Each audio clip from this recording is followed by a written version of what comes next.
Okay, we're back. So how do I find all so-called pure strategy? We'll talk about this in a second. How do I find all Nash equilibria of a game? Remember we did all these cases, so we did this a second ago. What you do is you check each strategy profile.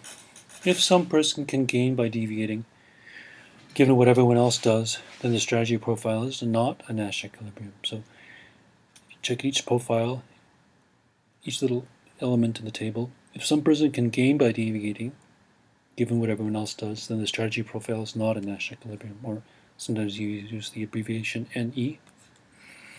Okay, a Nash equilibrium is a strategy profile from which no one can gain by deviating. Okay, so shall I do this example again? This is a Nash equilibrium, right, because no one wants to gain by deviating, right? Doug gets a 10, if he deviates he gets a 5. He doesn't want to deviate. Ricky and Yaya have a 10. They don't gain from deviating. They don't want to deviate either. So this is a Nash equilibrium. Okay, how about this? Okay, is this a Nash equilibrium? Well, no, because Doug wants to deviate and get a 5 instead of 0. So this is not a Nash equilibrium.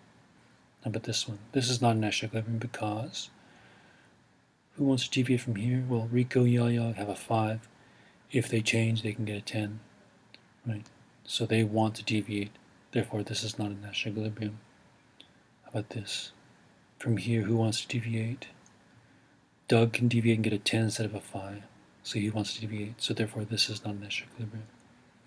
The only outcome from which no one wants to deviate is this one here. So this is the only Nash equilibrium. Yeah, the one which Doug claps and Rico and Yaya also clap. Okay. So again, a Nash equilibrium is a strategy profile from which no one can gain by deviating. Let's do it here. Okay, let's check this out. Let's see what all the Nash equilibria are here. Let's check. How about this one? This is where 1 does A, 2 does A. Okay. Who wants to gain from by deviating? Does 1 want to gain? Does 1 want to deviate? 1's getting an 8. If 1 deviates, she'll get a 4 or a 1, so 1 does not want to deviate. How about 2? 2's getting a 1. If she deviates, she'll get either a 0 or a 3. Oh, so 3 is better than 1. So she wants to deviate from this. So therefore, this is not a Nash equilibrium, right? Somebody wants to deviate. How about this? Does anybody want to deviate from this? Well, obviously, yeah. Person 1 would rather get a 3 instead of 0. So person 1 wants to deviate from this. This is not a Nash equilibrium. How about this? Who wants to deviate? Person 1 can get a 7 instead of 2. So this is not a Nash equilibrium. How about this? Who wants to deviate? Well, 1 can get an 8 instead of a 4. For that matter, 2 could get a 4 or 5 instead of a 0, so actually both people want to deviate. This is not a Nash equilibrium. How about here? 1 could deviate and get a 5 instead of a 3, so therefore this is not a Nash equilibrium. How about this? 1 has a 7. If 1 were to deviate, he would get a 2 instead of a 7, or a 6, so person 1 is doing the best he can, right? Given what everyone else is doing, 1 does not want to deviate, right? By deviating, 1 will get a lower payoff. How about person 2? Right now, person 2 is getting a 5. If she were to deviate, she'd get either a 4 or a 0, right? Given what 1 is doing. So 2 doesn't want to deviate either, okay? 1 doesn't want to deviate. 1 doesn't gain by deviating. 2 doesn't gain by deviating either, right? 2's payoff, if she deviated, would be lower. So therefore, this is a Nash equilibrium. Okay, this is okay. Now, let's check these. From here, does anybody want to deviate? Yes. 1 wants to deviate and get a 4 instead of a 1. So this is not a Nash equilibrium. How about here? Does 1 want to deviate? Well, if 1 deviates, 1 will get a 3 or 0, so 1 does not want to deviate. However, 2 does, right? Because 2 could either get a 9 or 8, which is much better than 2. So 2 wants to move away from this. So therefore, this is not a Nash equilibrium. Finally, the only one we have left is this. Does anybody want to deviate? Yes, person 1 would rather deviate and get a 7 instead of a 6. So this is not a Nash equilibrium. So the only outcome which we found which was a Nash equilibrium was this, right? Okay, it's where 1 does B and 2 does C. That's the only Nash equilibrium. Okay? Any questions? Okay, so is there a way of doing this faster? Is there a way to find Nash equilibrium without looking at every possible strategy profile? So like what we do here, like we looked at L9 profiles. Took a little while. Is there an easier way of doing this? And the answer is yes. All right. So the way to think about it is just change the definition, or just reinterpret the definition slightly.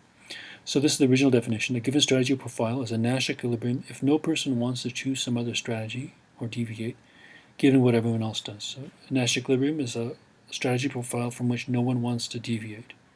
Okay. A situation from which no one can gain by deviating. Okay, another way to think about this is to say a strategy profile is a Nash equilibrium if each person is playing a best response given what everyone else does. So given what everyone else is doing, I can't change them, right? But given what they're doing, I'm going to choose the best I can. So given what everyone else is doing, I can make a best response. Similarly, given what everyone else is doing, you can make a best response, and every single person can make a best response given what everyone else does. Okay? If you're in a situation where everyone's best responding to what everyone else is doing, that's a Nash equilibrium. Okay, so why are these two definitions equivalent? Well, it sort of makes sense, right? If no one wants to deviate, given what everyone else does, that means that everyone's playing their best response, right? Given what everyone else does. So, in other words, not wanting to deviate is the same thing as doing the best you can, right? So if you don't want to deviate, it must be that you're doing the best you can. Similarly, if you're doing the best you can, if you're best responding, that means you can't gain by deviating. Okay? So these two definitions are equivalent. Okay, so let's use this second definition and show why it's a little easier to use. Let's do our arms race thing. Okay, this is our arms race game, and I think what we said before, we had two Nash equilibria, right? This is one, and this is one. Okay, what we'll do is we'll use a little star to indicate the U.S.'s best response, given what the Soviet Union does. So how do we do this? So given what the Soviet Union does here, say the Soviet Union arms, the U.S. is choosing between -10 and -5. Which is the bigger number? Which is the best response? -5 is bigger. So we're going to put a little star next to it. Okay? So again, given that the Soviet Union arms, this is the U.S.'s best response. If the Soviet Union doesn't arm, what's the U.S.'s best response? Well, now the 10 is bigger than 0, right? That's the best response. So we'll put a little star there, right, between 10 and 0. Does that make sense? That's the U.S.'s best response. Okay, now what's the Soviet Union's best response? So we have to now do this. Given that the U.S. arms, what's the Soviet Union want to do? Okay, well, the Soviet Union could either get a -10 or -5. Remember, the Soviet Union's numbers are the blue numbers. If the U.S. arms, the Soviet Union is choosing between the -10 and the -5, and the -5 is the bigger number, so I'm going to put a little plus there. So the plus corresponds to the Soviet Union's best response down here. Okay, so again, if the U.S. arms, the best response for the Soviet Union is to not arm. That -5 is bigger. What if the U.S. doesn't arm? The best response then for the Soviet Union is choosing between 10 and 0. The best response is the 10. I'll put a little plus there. Okay.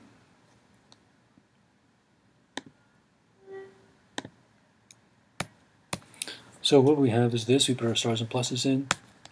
Again, this little red star means the U.S.'s best response given what the Soviet Union does. The little blue plus means the Soviet Union's best response. And the Nash equilibria are simply those things which have both a star and a plus, like here and here.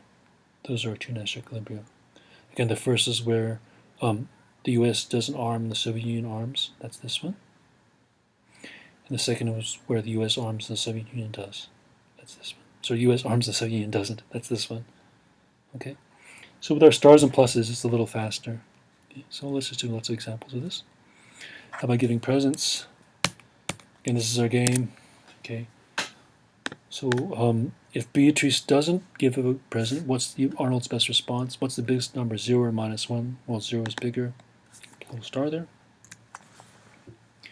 If Beatrice gives, what's Arnold's best response? Arnold chooses between 4 and 3. 4 is bigger, so I put a little star there.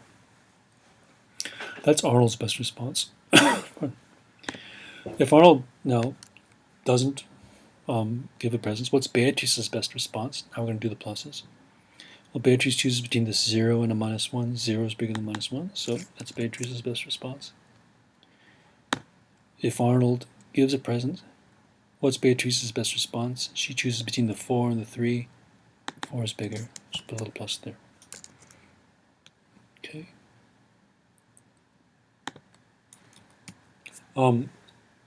What's the only thing which has both a star and the plus? Remember, a Nash equilibrium is a situation in which both people are responding. Everyone's responding to. Everyone's making a best response given what everyone else is doing. A Nash equilibrium is a situation from which everyone's best responding to everyone else, right? So a Nash equilibrium is a situation which has both the star and the plus. Okay, that's our Nash equilibrium. It's the same as what we got before. Let's do a strictly ballroom example. Again, first thing we'll do is our stars. We'll find Doug's best response. If Rico and Yaya clap, then Doug is choosing between 10 and 5. 10 is bigger, so I'll put a little star there. If Rico and Yaya don't clap, Doug's best response, Doug is choosing between the 5 and the 0. Okay, 5 is bigger. That's the best response. That's Doug's best response. Now let's do Rico and Yaya's best response. If Doug claps, what are Rico and Yaya going to do? They choose between 10 and 5. 10 is the bigger number, right? Put a little plus there. If Doug doesn't clap, Rico and Yaya's best response is between 0 and minus 5. 0 is bigger one, so that's that. Okay? So we put our stars and pluses in. And what's the only thing which has a star and a plus both on it?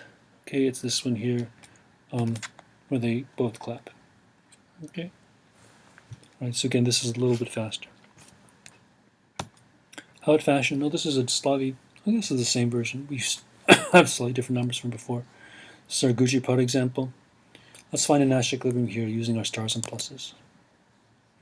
Okay, so the way we do this is the following. We first do Anne's best response. Okay, what if Bob chooses Gucci and Cindy does Gucci? Anne's choosing between 0 and 5, which is the bigger number. Okay, 5. Put a star there. What if Bob chooses Prada and Cindy Gucci? What's Anne's best response? Anne's choosing again between 0 and 5. 5 is the bigger number. Put a star there.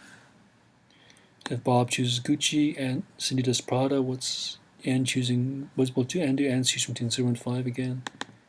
5 is bigger. We'll put a star there. If Bob does Prada and Cindy Prada, Anne's again choosing between 0 and 5, and so we'll put a little star there. Okay, so it sort of makes sense. Remember, Anne likes Prada always. Okay, so Anne always wants to choose Prada. For Anne, Prada is always the best response. So that's what Anne's best response is. How about Bob? If Anne does Gucci and Cindy Gucci's, what's the best response for Bob? Bob's choosing between the 4 and the 0. Okay, so that 4 is the best for Bob. Put a little plus there. If Anne does Prada and Cindy Gucci, Bob's best response is between 0 and 4. 4 is bigger, so we'll put a little plus there.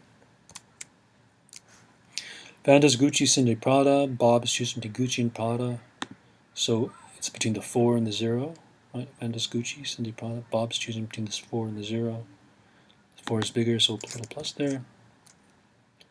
If Anne does Prada and Cindy Prada, Bob is choosing between 0 and 4.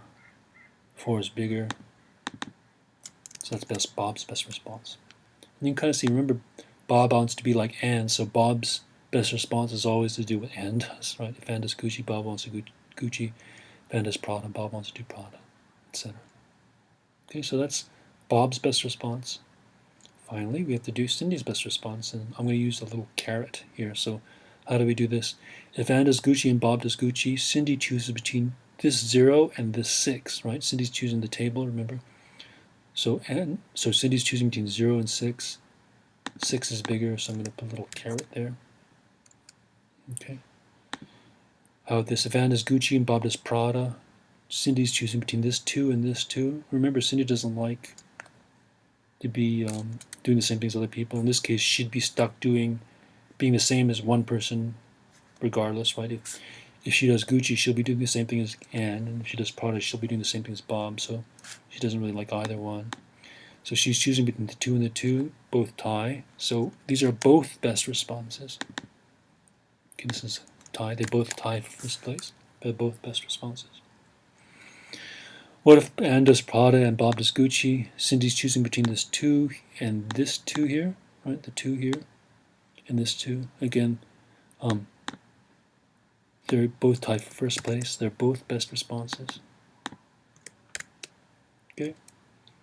Finally, if Anne does Prada and Bob does Prada, Cindy's choosing between the 6 and the 0. And 6, of course, is the better response. Oops.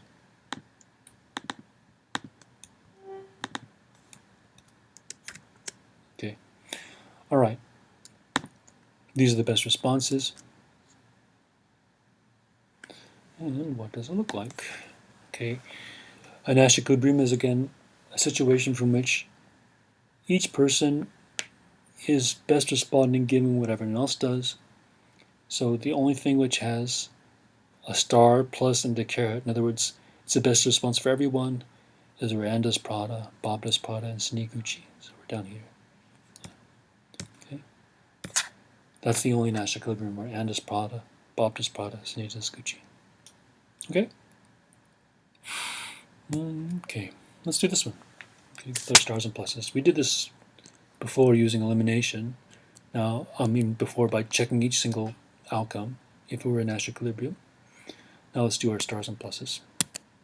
Okay, so what's 1's best response? Okay, again, we're going to put our little star in here. So if 2 does A, what's 1's best response? 1's chooses between 8, 4, and 1. 8's the best one. Little star there. If 2 does B, what is 1's best response? 1's best response is the biggest number is 5. Little star there. Okay, if 2 does C, 1's best response is the 7. Star there. See? Okay. That's 1's best response. What's 2's best response? If 1 does A, 2 is choosing between the 1, 0, and 3. 3 is the biggest number. A little plus there.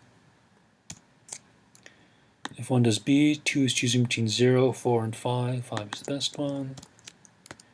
If 1 does C, 2 is choosing between 9, 2, and 8. And the best one is 9. Darn. Okay. What's the only thing which has both a star and a plus? It's this one here. It's where 1 does B and 2 does C. Okay. Let's do an example. This is, I think we did earlier, this protest against the regime. Okay, this is, I think, the Berlin Wall coming down back in 1989, I think. Okay, again, if everyone protests, the regime falls, but no one wants to be alone. No one wants to protest alone because it's dangerous. So this is where we had it before. Okay, if both protest, everyone's happy. Okay, if we both stay at home, it's kind of neutral, but I really don't want to be the only person who protests. If I protest and you stay at home, I get a -5. Okay, what are the Nash equilibria? Oh, let's do our stars and pluses. Okay, if person 2 protests, what does person 1 want to do? 1 chooses between the 10 and the 0. The best thing is the 10. Person 2 stays home. 1's choosing between the 0 and the -5. 0 is better. Okay, that's 1's best response. What's 2's best response? Person 1 protests. Person 2 is choosing between 10 and 0. 10 is better. Person 1 stays at home. Person 2 is choosing between -5 and 0. 0 is better. Okay.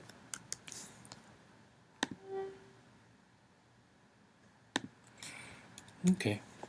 So what are the 2 outcomes? There's 2 outcomes which have both a star and a plus. So one of them is this one where they both protest, and this is the other one where they both stay at home. Okay.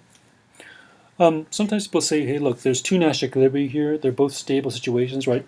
If you stay at home, I want to stay at home, and if I stay at home, you want to stay at home. Okay, that's stable. No one wants to deviate. Similarly, if I protest, you want to protest, and you protest, I want to protest, so this is also stable. Okay? So this is a stable situation where we all protest, and this is also a stable situation. Okay? But sometimes people say, well, can't we just get our act together and get both of us from moving from here to here? Okay? We're both from the 0s to the 10 because we both like 10s, and it's not like there's some sort of problem. We both agree, right? What keeps us going from here to here? And the response is, and so why don't both people deviate from this sort of not so good Nash equilibrium to the better one? The technical answer is that Nash equilibrium only considers individual, not group deviations. In other words, this is stable because if person 1 were to deviate by herself, she'll get something worse, right? She'll get -5 instead of 0.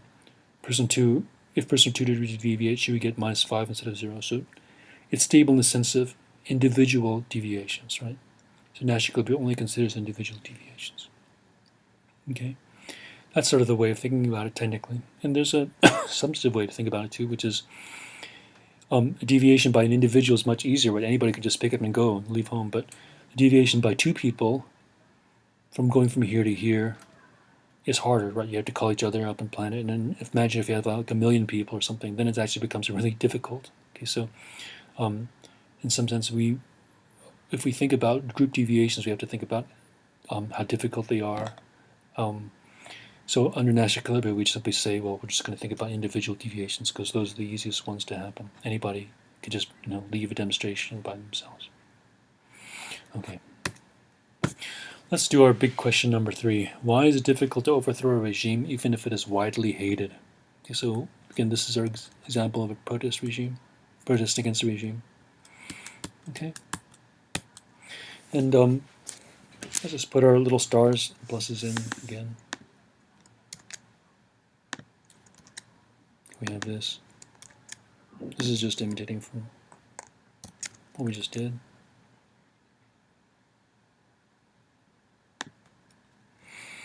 Okay, so again, there's two Nash equilibria. One is where we both protest, and one is where we both stay at home. The idea here is kind of like what I just said. Everyone hates the regime. That is, this is still a Nash equilibrium where we both stay home. You might say, well, why do we stay there? Why can't we just go up to this and everyone is happier? Okay. And the reason is, well, everyone hates the regime and everyone knows that they'd be better off if we're up here, but it's not that easy necessarily to get from here to here, right? To go from here to here, both people have to feel very confident that the other person will show up, right? Go from here to here, person 1 has to think, well, I hope you don't end up here, right, where I'm the only one showing up, right? I really need you to be there. And person 2 also really wants person 1 to be there. So again, imagine among 1,000,000 people, if you really need 100,000 people there to make it really safe, each person has to really depend on everyone else. It's not always easy to do so. So again, even in a situation where everybody gains, and there's no disagreement at all about some sort of joint action, it still could be kind of difficult. It's not easy always to get everyone from inaction to action. It's not easy to get from the bad Nash equilibrium, so to speak, to the good one. Okay, this is another example. This is another one of those classic funny little games. This is called Battle of the Sexes. Okay, so here, the idea here is that Asha and Bibi want to go together, they want to be together, but they have different preferences on where they'd like to go. So Asha can either go to the prize fight or the opera. Bibi can either go to the prize fight or the opera. And they'd like to be together, but Asha's best thing is to be together at the prize fight, whereas Bibi's best thing is to be together at the opera. And if they miss each other, they're both unhappy, so they both get zeros. Okay? How does this work? So again, if Bibi goes to the prize fight, what's Asha's best response? 2 is bigger than 0, so put a little star there. If Bibi goes to the opera, then 1 is better than 0. Asha's best response is to put a star there like that. Okay. What's Bibi's best response? If Asha goes to the prize fight, Bibi wants to go to the prize fight too. If Asha goes to the opera, then Bibi wants to go to the opera. Okay, so these are best responses. And these are two Nash equilibria. That's this one, which has a star and a plus, and this one. Okay. Here there are two Nash equilibria, and they disagree about which one is better. So in the case of the protest, there are two Nash equilibria, but everyone agrees which one is better, the one with the protest. This is slightly different. Here there's two Nash equilibria again, but now they disagree about which is better. Asha would prefer that they coordinate in the prize fight, whereas Bibi prefers that they would coordinate in the opera. Okay. Again, so just to go back and review, how do you write down a strategic form game or a table? We first focus on the individuals. Secondly, we write down each person's alternatives. Thirdly, we write down the payoffs. And then fourthly, remember prediction, we have two methods. Okay, two methods of making prediction. The first one was iterative elimination of strongly or weakly dominated strategies. We know what that is. Okay, and the second method was Nash equilibrium. So we have two different methods. One is the iterative elimination of strongly weakly dominated strategies, and the second one is Nash equilibrium. Okay. So again, we have two methods of making a prediction in a strategic form game. Iterative elimination of strongly weakly dominated strategies, and Nash equilibrium. Can they conflict? And hopefully they won't conflict, right? Because it's bad if you have two ways of making a prediction and they can actually conflict with each other.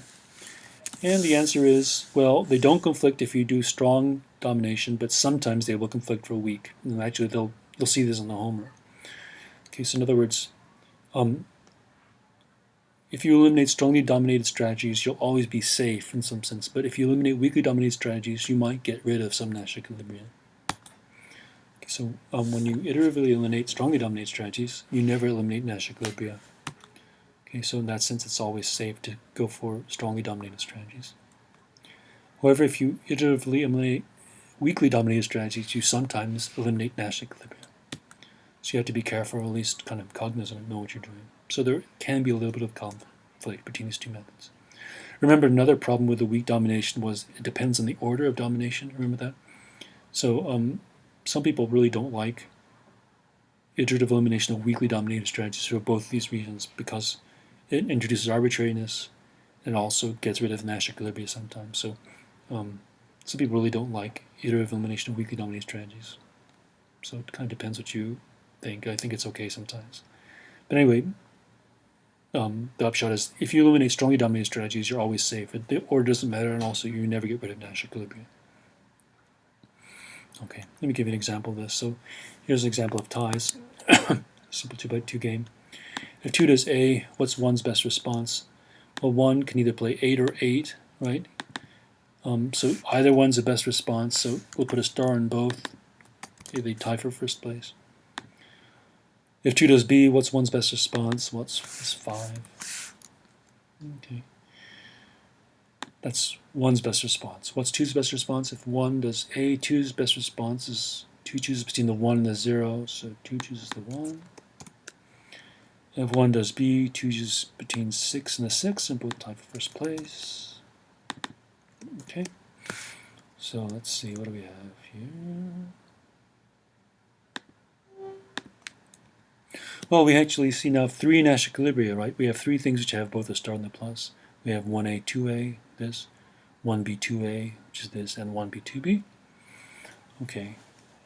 And notice that for person 1, look, 1B weakly dominates 1A, right? So look, there's a tie here, and 5 is bigger than 0. So if I were to eliminate this, right, from weak domination, if I eliminate 1A from weak domination, I'd be getting rid of A Nash equilibrium.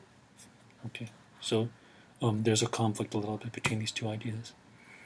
Some people would say, well, maybe that makes this Nash equilibrium less reasonable or something. This is a Nash equilibrium, yes, but it is it's one in which somebody's playing a weakly dominated strategy, so maybe we should consider this Nash equilibrium as less worthy. Because you could take that route. But in any case, just sticking with the definition, these are 3 Nash equilibria, and one of them is eliminated by weak domination. So it's good to just be aware that that kind of conflict can happen. Okay.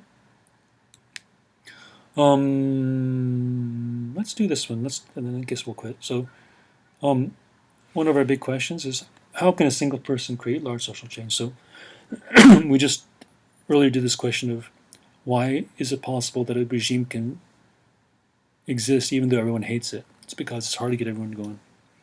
Let's ask the other question, which is how can one person create large social change? Okay, so this is that's Rosa Parks in the bus. Okay, so this is our social change example again.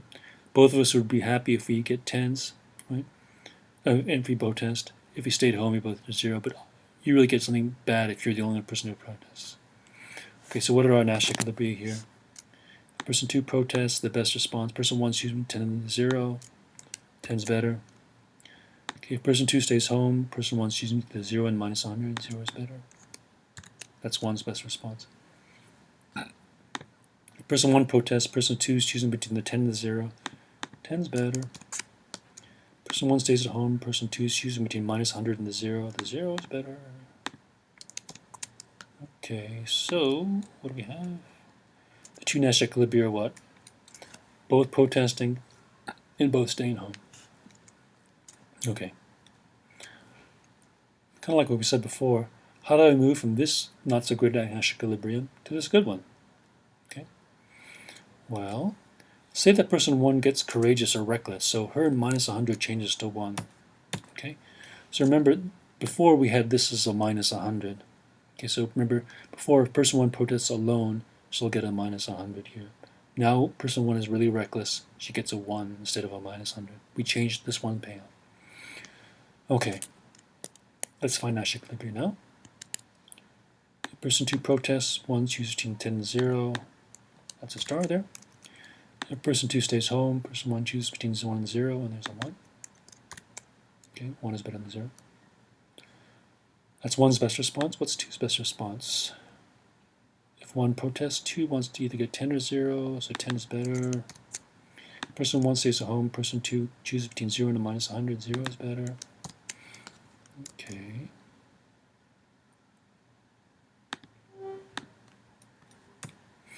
Okay, so now what's the Nash equilibrium? Okay, before, when this was a minus 100, right, the star was down here and there were two Nash equilibria, this and this. But we just changed that minus 100 to a 1. Okay, now the star goes up here. Now in this situation, there's only one Nash equilibrium where they both protest. Okay, what's the point here? Before we had two Nash equilibria, this one and this one. We changed one person's payoffs, we made that person more reckless, and now there's only one Nash equilibrium where both people protest. The conclusion is, to get rid of this Nash equilibrium, in other words, to make both people protesting the only Nash equilibrium, only one person has to be courageous. Okay, it's not like I had to change two's payoffs. Two's still worried sick about being alone. Okay, all I had to do is make one courageous. One person being courageous is enough to make person 2 change. Okay, so in other words, you don't have to change everybody to have social change. You don't have to change every single person's mind. Sometimes all I have to do is change one person's. Okay, this is the original situation again. Okay, let's do it the other way. Say that person 1 gets sick and tired of staying at home. Okay, so again, she's still really worried about getting shot at. However, now she really just doesn't want to stay at home. This used to be a 0, now I'm going to make it a minus 101.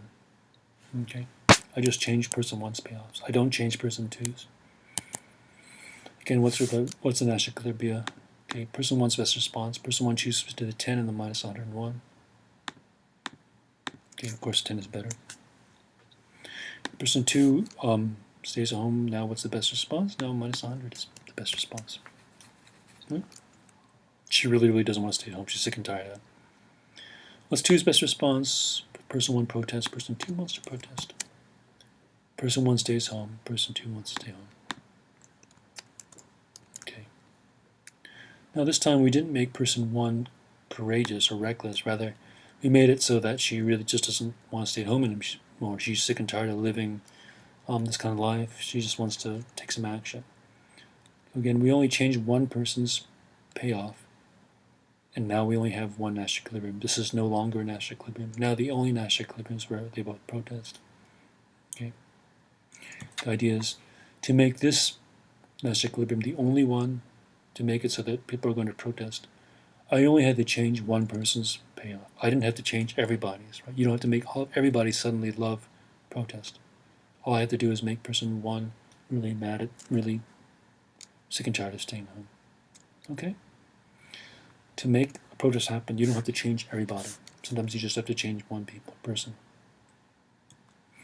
Okay, let's do the other way. How about repression? How many people do you have to repress in order to prevent protest? So again, this is the original situation. Okay, and we keep on doing this. This is again, what's our Nash equilibria? This is person 1's best response. And person 2's best response. I'm going to put the pluses there.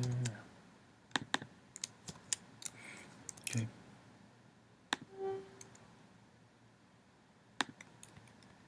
So again, there's two Nash equilibria, one in which everyone protests, one in which everyone stays home. Say I want to get rid of the protest one. Okay. So I want to get rid of this. I'm an authoritarian regime or whatever. Okay, I'm just sick and tired of, I don't want people to mess up my square anymore. I don't want them to put graffiti on my statue or whatever. I want to get rid of this protest one. I want people to be quiet. How do I get rid of it? How do I eliminate this? Let's think about it. Say that I give person 1 a reward of 15 for staying home. Okay, so again, this used to be like zeros, right? Now I made it a 15. I kind of bribe person 1 to staying home. And now what happens? Now what's person 1's best response? Now 15 is better than 10. Okay, let's person 2 stays home, person 1's best response is not a 15. What's 2's best response? If person 1 protests, person 2 wants to protest. Person 1 stays home, person 2 wants to stay home. Okay, these are my best responses.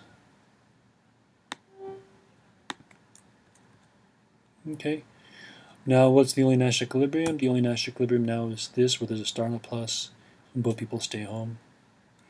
What's the point here? To eliminate this Nash equilibrium, that was the Nash equilibrium before, remember when this was 0. To eliminate this one, I only had to pay off one person. I didn't have to pay off everybody. Okay, once I pay off one person, person 1 stays at home. Now person 1 stays at home, person 2 doesn't want to be there alone, so she stays at home too. So if you're a dictatorial regime, you don't have to pay off everybody. All you have to do is pay off some people. Okay. How about the punishment mechanism? Say person 1 is punished if she protests. So before this is like, what is it? I think it was, what was it? It was the original case. Yeah, 10. Okay. Minus 100. So what I did now is, before this is a 10 and this is a minus 100, now I make an additional 50 negative if you protest. So like if you protest, your mom will be sent to prison. Okay, so before this is a 10, this is a minus 100. Now this is a minus 40 and minus 150. You get an additional minus 50 if you protest. Okay. Now let's find the Nash equilibrium by looking at the best responses. 0 is bigger than minus 40. 0 is bigger than minus 150. Person 2 like this. Right. This is person 2's best response.